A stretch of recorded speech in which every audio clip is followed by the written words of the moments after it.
Hello and welcome back to Kim Reads as we continue with Changes for Addy. Chapter 3, The Last Piece. Over the next few weeks, Addy and her family kept up their search. Whenever they could, Sam and Addy and Mama went to different churches, aid societies, and hospitals. The family placed several ads in the Christian Recorder newspaper. They went to the police too. They had not found Esther, Auntie Lula, and Uncle Solomon, but they were determined not to give up. One afternoon, a few days before Christmas, Addy stopped at City Hospital after she finished her deliveries. She was later than usual because she had so many packages and errands that day. Her job took no longer now that she had to do it herself. She missed Sarah's help and her company, both at school and while she was making deliveries. Addy had been to City Hospital so many times she didn't have to sneak in the charity ward. All the new nurses knew her now. When Addy stopped in front of the desk, the nurse there exclaimed, "Here you are again." "Yes, ma'am," said Addy. The nurse shook her head and almost smiled.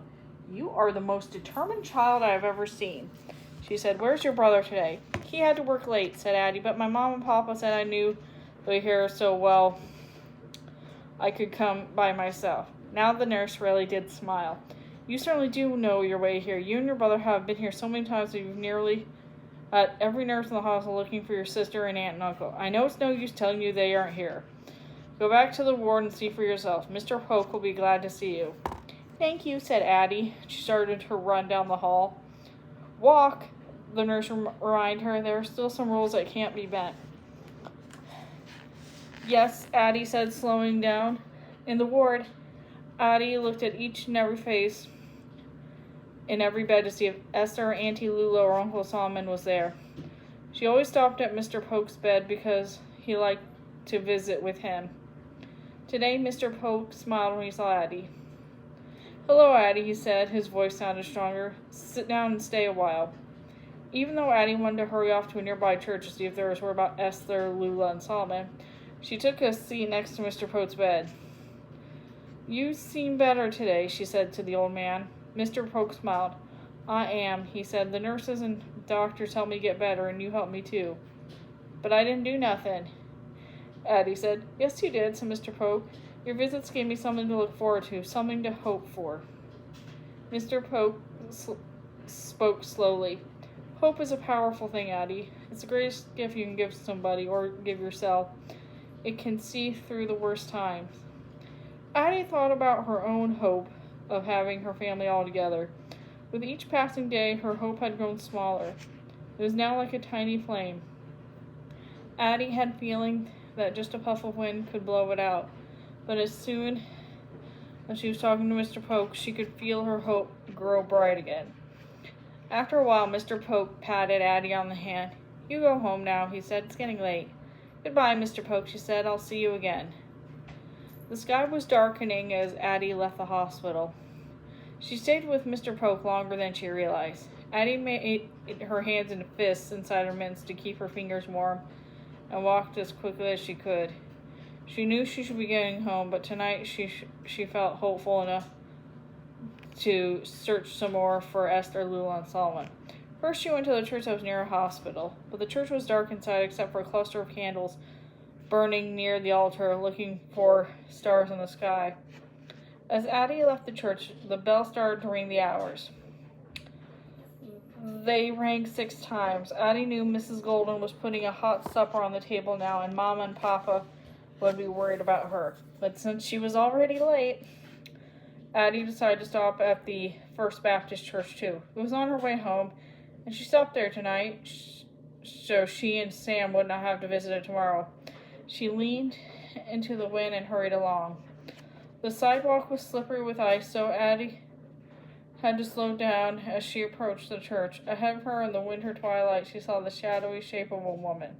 The woman was climbing down the church step. She moved slowly, as if every step was a struggle. As Addy drew closer, she saw the woman bent over protectively, helping a small child climb down the steps. Light from inside the church spilled out of the steps, and it lit first the woman's face and then the child's face. Addy froze. Her heart was pounding the way it had pounded the night she and Mom escaped to freedom. On that night, she had pressed the memory of her sister into her mind. Her big dark eyes, her round face. Addie thought maybe it was hope that made her think the face she was seeing was now Esther's.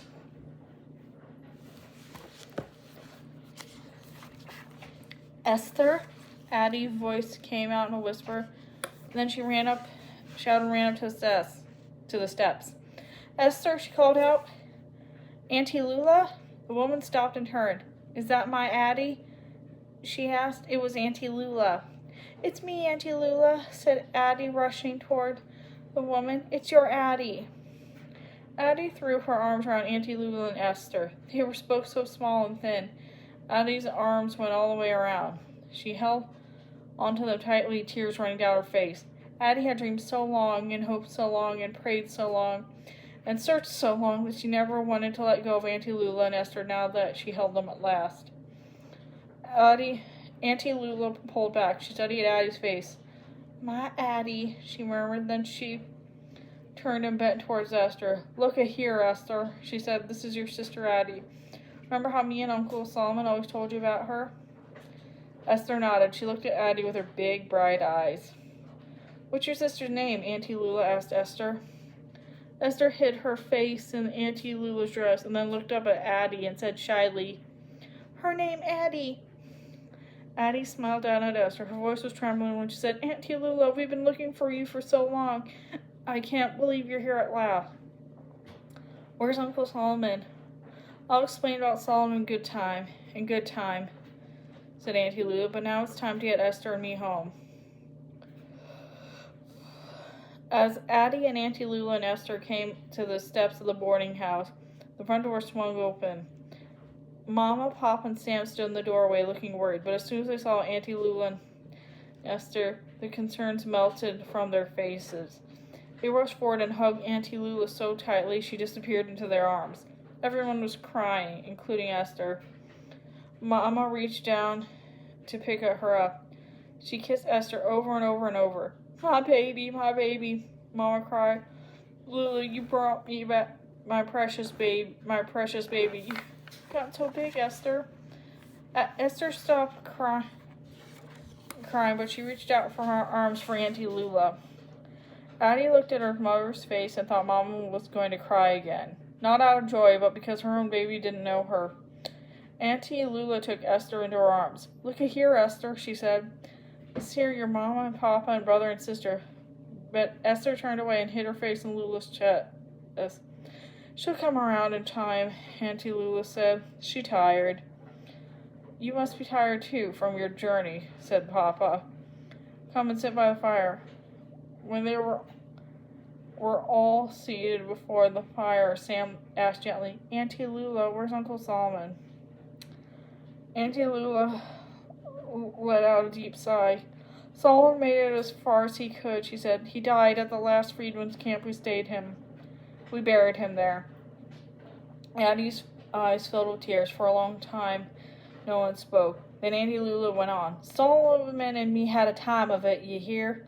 We had a time. The plantation turned into nothing but a dry patch of dirt. Even before the war was over, everyone knew the North was going to win. Seems like word of it was blowing on the wind. Slaves was running off every day from Master Stevens and across the way from Master Gifford. So many was leaving. They couldn't catch them all. Soon it wasn't but a few of us left, mostly old folks that couldn't run nowhere. When we finally got the news that the war was over, even Master Stevens had left because he wasn't making no money. There weren't nobody to plant tobacco. Solomon was sick and he knew it, but he didn't want to die on that plantation where he'd been a slave. And we was determined to get this child back to y'all. So that's when we struck out for one of them freedmen camps. Well, we got to a camp near Virginia, and Esther got sick, so we couldn't move no more. A lady wrote to us, said Addie. She told us you had been at her camp. Auntie Lula coughed and took a sip of the hot tea Mama had made her. Lots of kind folks helped us along the way, Auntie Lula continued. As soon as Esther was better, we pushed on. We got to a camp pretty close to Philadelphia, when Solomon just couldn't go on anymore. He had been sick for a long time and he just wore out. Addy buried her face in her hands, and Auntie Lula reached out and stroked her hair. "It's all right, child," she said. "Uncle Solomon died a free man. He hoped for that all his life long.